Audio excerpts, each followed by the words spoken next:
No, mambo vipi mtu wangu wa nguvu, ni mimi mtangazaji wako Kevo TV, na kukumbusha usisahau kusubscribe channel yetu na kulike na kushare na kucomment ili kupata habari zinazotendi mtandaoni zaidi na zaidi.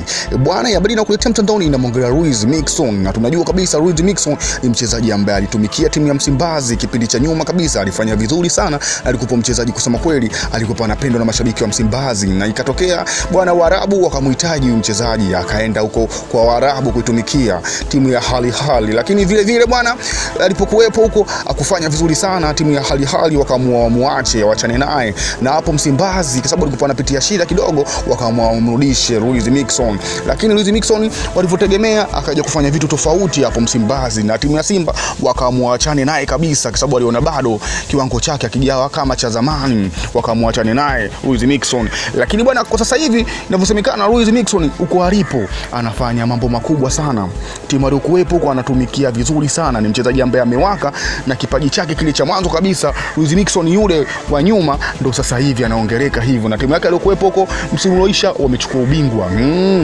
Na Luis Miquissone ndo aliongoza kwa magoli, ni mchezaji ambaye kusema kweli anaongeleka, anaimbwa timu aliyotoka. Na sasa hivi bwana, tunavyosemekana timu ya Msimbazi imerudi tena, kwa sababu Luis Miquissone mwenyewe anaipenda Msimbazi kinoma noma, na inasemekana msimu wa dirisha dogo Luis Miquissone anaweza akatua hapo Msimbazi, kwa sababu viongozi wa Simba wenyewe washaenda kuongea naye, na Luis Miquissone kwa sababu anaipenda sana Msimbazi, muda wowote amesema yeye yupo tayari kujiunga na timu ya Msimbazi tena na kuifanyia makubwa. Kwa hiyo viongozi wa Simba wameenda kule bwana kwa Luis na washaongea naye, na inasemekana dirisha dogo Luis Miquissone atakuwepo Msimbazi kuitumikia timu ya Simba, na tunajua kabisa bala lake ni kubwa. Sema alikuja tu hapa Simba dirisha msimu uliopita akufanya mazuri, kwa sababu alikuwa kidogo alikaa benchi sana timu aliyotoka kule Al Ahly, kwa hiyo alinenepeana sana na pia kiwango chake kilishuka. Lakini sasa hivi inasemekana ni mchezaji anatisha sana, ni mchezaji ambaye ana uwezo mkubwa sana, na timu ya Simba mpaka imeenda kuongea naye ili arudi tena itumikie timu ya Simba. Unajua ni mchezaji ambaye ana balaa kubwa sana.